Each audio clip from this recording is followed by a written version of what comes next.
Juste un mot, hein. Il y a un thème qu'on n'a pas abordé cet après-midi, certains ne seront pas là demain à l'Assemblée Générale, c'est sur les ECTS. Donc simplement pour dire que lundi, il y aura une finalisation de tous les documents officiels reconnus par la DGES dans le bureau de Claude Boischaud. Donc ça viendra très très rapidement dans nos lycées. Le formalisme sera bien calé, c'est celui qu'il faudra respecter. On en reparlera demain à l'AG.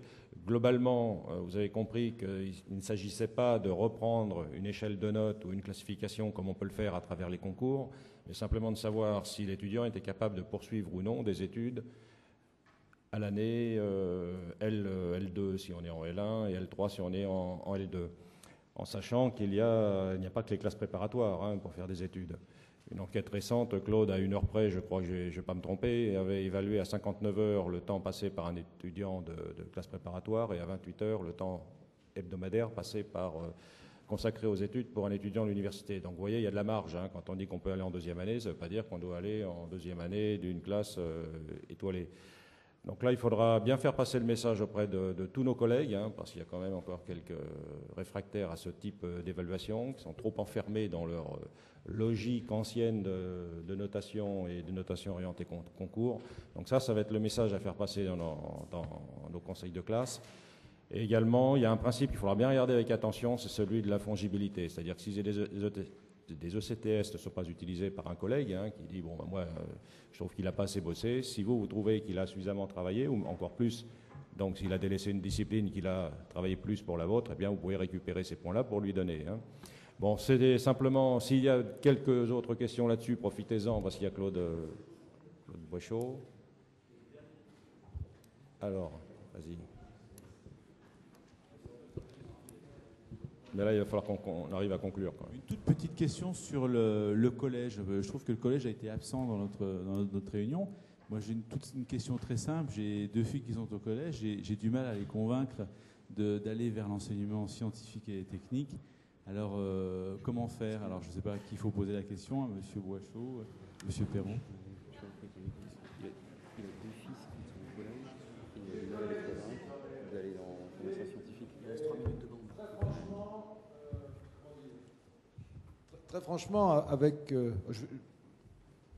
je vais être... il coupe, lui. Il faut couper.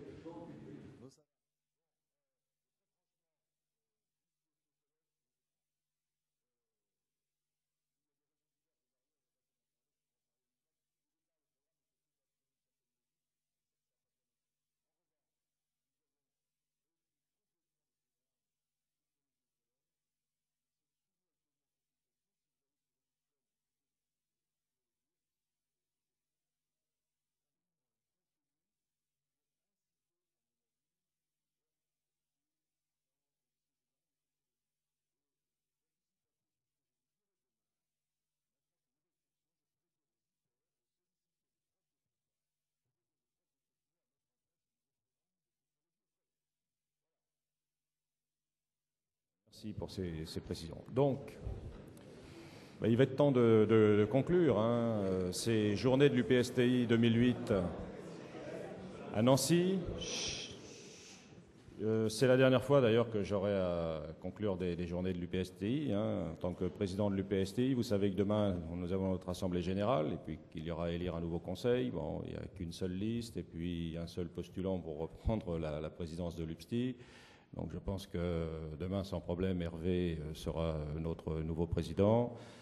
Sachez que pour moi, ça a été un honneur de vous représenter pendant ces années de présidence. Et j'ai toujours apprécié la qualité de vos appréciations ou de vos remarques par rapport à ce que nous avons essayé de faire au mieux dans toutes les interventions, dans tous les secteurs où on a pu porter les couleurs de l'UPSTI.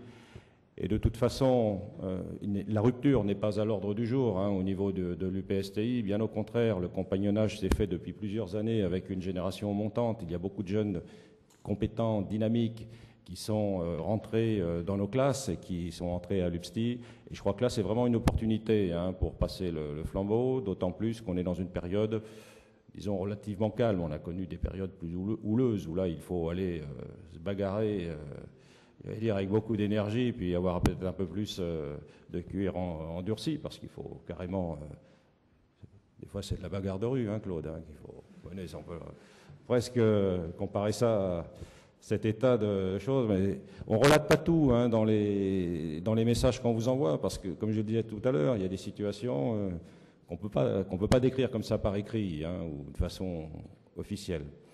Donc moi, je pars tout à fait confiant. Hein. De toute façon, je resterai, quand on a été président de l'UPSTI, ou même au conseil de l'UPSTI, hein, on reste un militant des sciences industrielles pour l'ingénieur. Donc moi, je serai toujours aux côtés de Hervé et du nouveau conseil pour les aider, si je peux les aider, progresser sur n'importe quel dossier que ce soit. L'organisation de ces journées manifeste justement le professionnalisme hein, de cette équipe montante, puisqu'elle a pris en charge avec des anciens comme Jacques Ayache. Quand je dis des anciens, Jacques, quand même pas si ancien que ça, mais disons que vu la jeunesse de nos collègues, on peut presque utiliser ce qualificatif, sont arrivés quand même à organiser ces journées, je pense que vous partagerez ce sentiment avec moi, qui ont été parfaites. Je pense que ce soir, on passera encore, pour ceux qui peuvent rester, on passera encore un bon moment ensemble. C'est aussi un volet qu'ils ont bien intégré, hein. Ça fait partie du patrimoine UPSTI, ça. Et là, on veillera au grain aussi. Hein.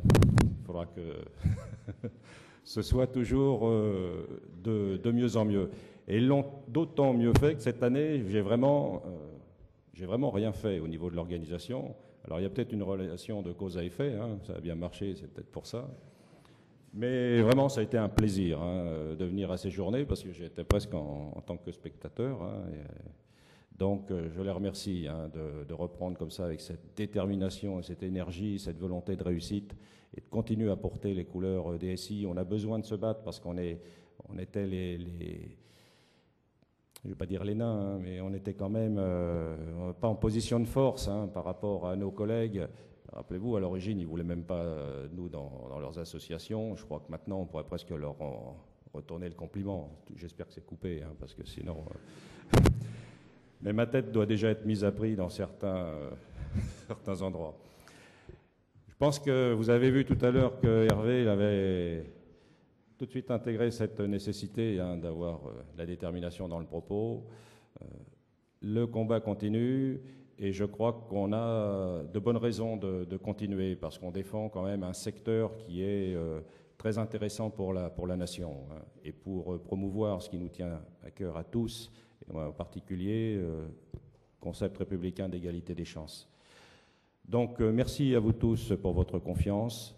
Je remercie l'École des mines de Nancy de nous avoir accueillis avec spontanéité, avec professionnalisme et avec gentillesse.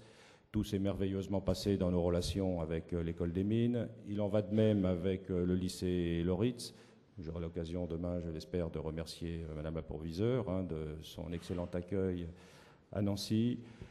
Je ne vais pas me lancer dans la liste, hein, Jacques, j'ai peur d'en oublier parmi les organisateurs.